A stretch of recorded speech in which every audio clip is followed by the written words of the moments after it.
Londres, 1928. Um grupo de esporos de fungos é levado por uma brisa a um laboratório. Eles se amontoam numa placa de Petri e, ao pousar, dão origem a uma revolução médica. Esse laboratório pertence a Alexander Fleming, cientista escocês que investiga as propriedades de bactérias infecciosas. Nessa época, Fleming está de férias. Ao voltar, encontra uma colônia de fungos se desenvolvendo em uma placa de Petri que ele havia se esquecido de colocar na incubadora. Em torno dessa colônia de fungos, há uma região completa e inesperadamente livre de bactérias. Ao estudar esse fenômeno misterioso, Fleming percebeu que os fungos secretavam algum tipo de composto que matava as bactérias. Os fungos eram uma espécie do gênero Penicillium. Então, Fleming apelidou o composto antibacteriano de penicilina. Ele se deparou com um sistema de defesa microbiana. O fungo Penicillium produz penicilina constantemente para se defender de ameaças, como colônias bacterianas próximas que podem consumir seus recursos. A penicilina destrói muitos tipos de bactérias, interrompendo a síntese de suas paredes celulares. Essas paredes se fortalecem com uma malha espessa e protetora de açúcares e aminoácidos, que são constantemente quebrados e reconstruídos. A penicilina se liga a um dos compostos que tece essa malha e impede a reconstrução da parede em uma fase crítica. Enquanto isso, a penicilina estimula a liberação de moléculas altamente reativas que causam danos adicionais. Por fim, a estrutura da célula se decompõe completamente. Esse ataque duplo é letal para uma ampla gama de bactérias, seja em placas de Petri, no corpo ou em outros lugares. No entanto, não é prejudicial para nossas próprias células, porque elas não têm paredes celulares. Por mais de uma década após a descoberta de Fleming, a penicilina permaneceu uma curiosidade de laboratório. Mas durante a Segunda Guerra Mundial, pesquisadores descobriram como isolar o composto ativo e cultivar o fungo em quantidades maiores.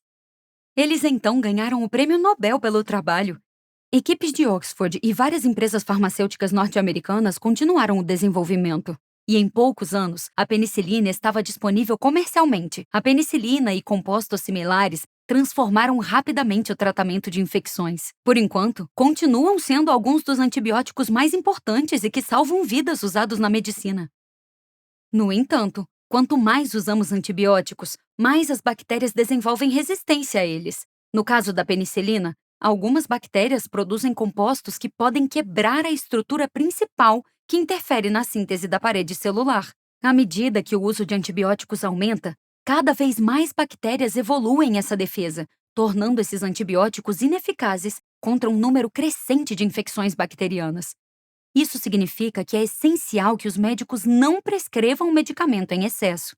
Enquanto isso, de 5 a 15% dos pacientes em países desenvolvidos se identificam como alérgicos à penicilina, tornando-a a alergia medicamentosa mais comumente relatada. No entanto, a grande maioria, mais de 90% das pessoas que pensam que são alérgicas à penicilina, na verdade não são. Por que o equívoco? Muitos pacientes acham que são alérgicos ainda crianças, quando surge uma erupção cutânea após o tratamento de uma infecção com penicilina ou medicamentos relacionados. Costuma-se atribuir a erupção cutânea à penicilina, enquanto o culpado mais provável é a infecção original ou uma reação entre a infecção e o antibiótico. No entanto, alergias genuínas à penicilina, em que nosso sistema imunológico confunde a penicilina com um invasor, ocorrem raramente e podem ser muito perigosas. Então, se você acha que é alérgico, mas não sabe ao certo, é melhor visitar um alergista. Ele fará uma avaliação que confirmará se você é ou não alérgico.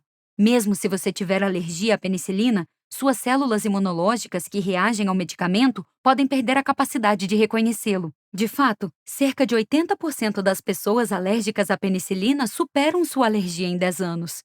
Essa é uma ótima notícia para quem atualmente se identifica como alérgico à penicilina. O medicamento pode um dia salvar sua vida, como já salvou tantas outras.